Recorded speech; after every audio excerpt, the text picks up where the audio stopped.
What's up, everyone? It's the Wrestlingus show. I'm Cav Manning. I'm Fausty Walnuts. It is season 2, Lingus 12. and here's everything that's going down in pro wrestling. It is now time for your TNA Impact. You know what? I got a lot to say about it. I don't need you fucking chiming in. Tomfoolery at all times. I'm doing a TNA report. I'll be back. Where are you going? No TNA review this week. We're going to talk about what they have been doing severely wrong lately. Let's talk about the blunders first. Let's start with the big, scary aces and eights. How believable is it that you have a group that comes in to dominate everybody, yet can't win any matches when they're all put together? It's hardly like the Shield in the WWE. You have Knox, Briscoe, Bischoff, Gallows, D'Lo, Anderson, Bully Ray, Devon, and I guess if you want to put Tito in that mix. That was all of aces and eights together so far. 3 out of that group are gone from the company already. So you're pretty much looking at Bully Ray, who is the champion, and thank God for him being in TNA at all, because he has kept this company going. He's been a great asset and a great heel. Look where he's come from, tag team, to now doing this, being the world champion. He's done a great job. It's him and it's Anderson, for the most part, in this aces and eights. Everyone else is a little bit player, because Bischoff and Briscoe aren't scaring anybody. That brings us to having Rampage and Tito involved in the main event Mafia, as well as aces and eights. They're helping promote their fight on November 2nd, which has been shoved down our throats, for Bellator. Nobody in pro wrestling seems to give a shit about those two having a fight. We want to see pro wrestling. We don't want to see MMA. It's a completely different world. We don't want to be involved with them, but they're promoting for them instead of promoting their own product and focusing on good storylines. Now let's go with Brooke coming back.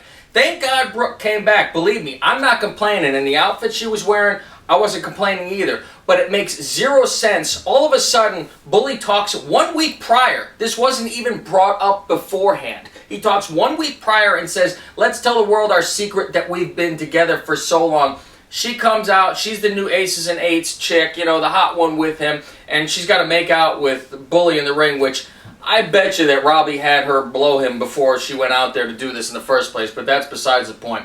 She's got to go out there. Now she's part of them. There is no explanation. She leaves being a huge fan favorite. All of a sudden, she's gone for a while. She comes back and she's completely heel turned. No rhyme, reason, or explanation at all. This makes zero sense. Which brings up another subject which I'd like to call tapping out.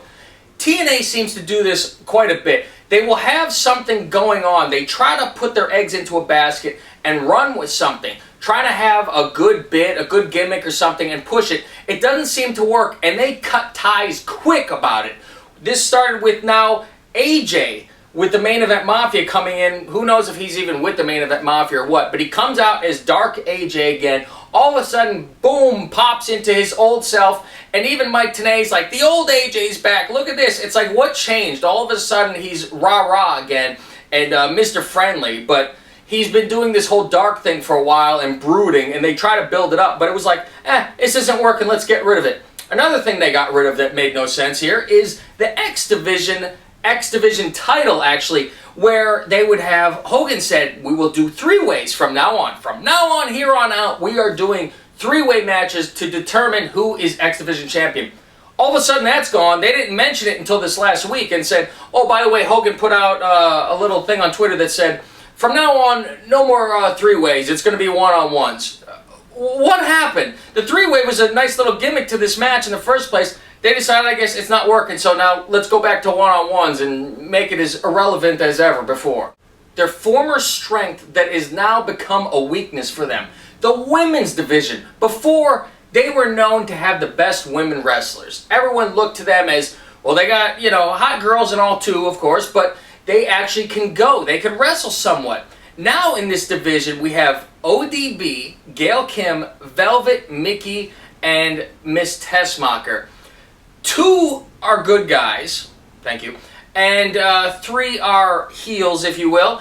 So, what the hell, how many, there's 5 people in this women's division now? How can it even be a division? Backyard Wrestling has more people participating than a 5-person division. Let's talk about who's been released lately. We had SoCal Val, who's just released, Sorensen, Brooke Hogan, Gallows, Christian York, Taylor Hendricks, Crimson, Joey Ryan, Madison, D'Lo, Devon now, and that's just to name a few. But yet they keep Hogan, who I'm sure makes a ton of money, and Sting, of course. Sting can actually at least wrestle, but it's obviously at the end of his career, later in life now. And listen, they're both spectacular. In their day, they were both absolutely fantastic. You can't take anything away from them, that's for sure. But Sting, with wearing the t-shirt every week, he's not in shape, obviously, and he's embarrassed because he's wearing the t-shirt. If he wasn't embarrassed, he wouldn't have that t-shirt on. Let's face it. I don't care what they say. He's embarrassed for his body. I don't know what's going on. He's wearing his t-shirt. Hogan's getting paid a fortune to come out and say a couple words to the crowd and be Mr. GM. Obviously, him and Bischoff in the back have the book, and they're doing all these bookings. It worked really well for WCW back in the day. That might need to be changed too. People in TNA need to focus on what they have that is gold. Bobby Roode could carry this company easily. He's great on the mic. He's excellent in the ring. Aries, both ways as well. Storm, he goes from fighting as a tag team partner, turning into a world champion for 2 minutes, and now he goes back to being a tag guy. And the worst part about him getting the tag titles is he might as well be teaming up with a Shadow, because you would not even know Gunner is around. He's like just another guy there with him. They need a body to hold the tag belts with him. He doesn't say a word. He goes in there, barely does anything. It's pretty much Storm. Storm needs to go back to being singles and do what he was doing best before. I don't know what the hell they're doing thinking about this. I hope they're starting to develop new talent inside their system, looking at the indies and going hard toward real wrestling and seeing what they can build up. These storylines aren't that great anymore. They need to get something fixed quick. And I know Bo Rash has watched this show before and told us it was interesting and different. Listen, I'm not trying to bash TNA. Of course, everyone knows I'm a WWE guy, sure, but I'm a pro wrestling guy. I love pro wrestling. I loved ROH when it was actually on TV and I could watch it. It's not on TV anymore. Who the hell knows where that is? I watch wrestling. I like good wrestling. They're not in there bashing WWE like WCW used to do and all that kind of stuff. If the product is good, people will enjoy it and people will watch it. I do love the fact that when Hogan came in, they got rid of that six-sided ring. That drove me out of my mind. I like the fact that they're actually on the road now, even though now apparently that's a detriment and they're losing money doing it. It still brings so much better atmosphere than being in Orlando, so I give credit where credit's due. Like I said, I'm not trying to kill TNA. I want them to do well. It's good for business if everybody's doing well. It creates competition, so they need to make a couple changes. And listen, me and Fausti could be called if you guys need some advice or anything. Listen, I've been watching this shit since I was 5. I know more than half the people probably in that locker room do. So, alright, I'm done with this wrap-up review. It's not even a review or wrap-up. It was driving me crazy and I needed to do it. So now I'm going to pretend to throw it over to Fausti so he could take over the WWE report, which, meanwhile, he'll be standing right here in a minute. So, hey Fausti, what do you got on WWE? Alright, thanks Cav. Looks like I finally get to host the show on my own. So let's talk some WWE. So, fuck this shit, man. You think I'm going to let my ego do it? I created a great show. You think I'm going to let you take this over? Yeah. No. Here, I make it up to you. Yeah. Okay. So let's go. What happened on Raw this week? It started off with Triple H with this Helmsley McMahon era again. I swear we saw this a decade ago. They come to the ring with Randy Orton now and everyone all upset that the McMahons are taking over again. I swear to God we just saw this happen. The only difference between the two eras is that one guy's bald, the other guy's furry. One guy says what, and the other guy says yes. There was a SummerSlam rematch. Oh my God, that sold tickets. It was Brie Bella versus Natalya. And what happens? Who cares?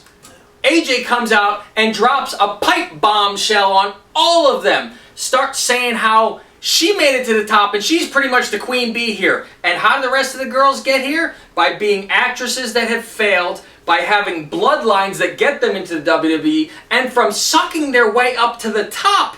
So they're now all pissed off on Twitter, yelling back and forth, and I believe it's true life heat here. So what are they mad about?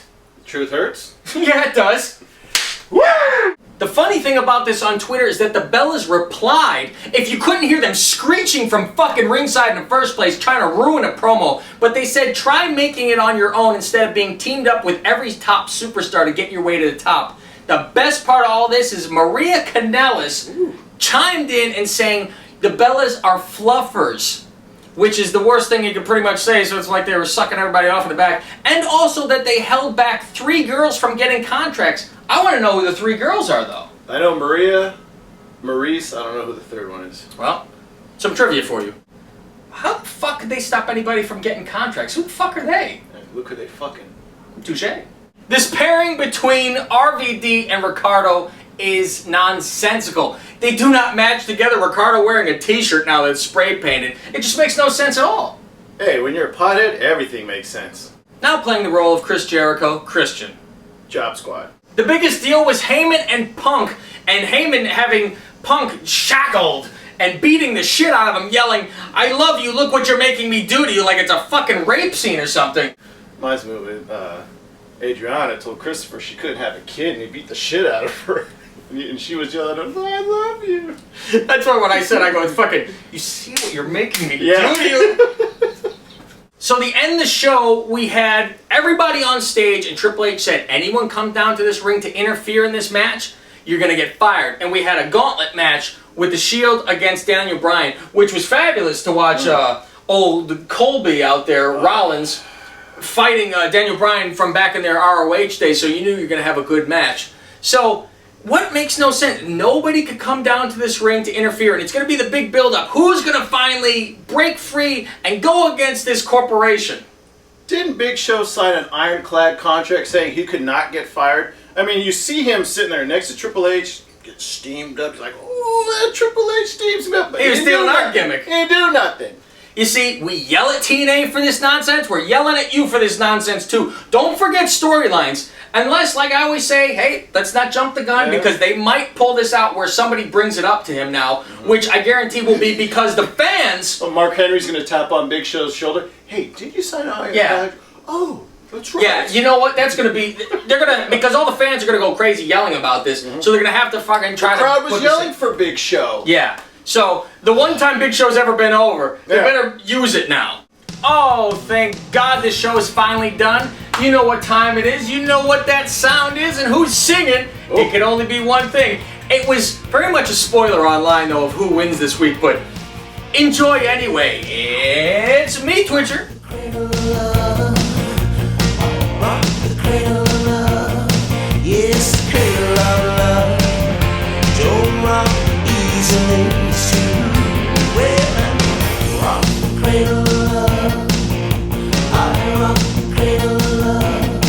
Yes, the cradle of love. Don't rock easily, it's too well. You burn like a ball. There you have it, your Meat Twitcher of the Week. Big surprise, an easy win. We even tweeted, no contest, don't even bother to vote. Guaranteed win. It is Brooke Tessmacher. Welcome back. And that is a proper ass. Miley Cyrus, take note, please. This is what your ass should look like. So, if you will, cap off.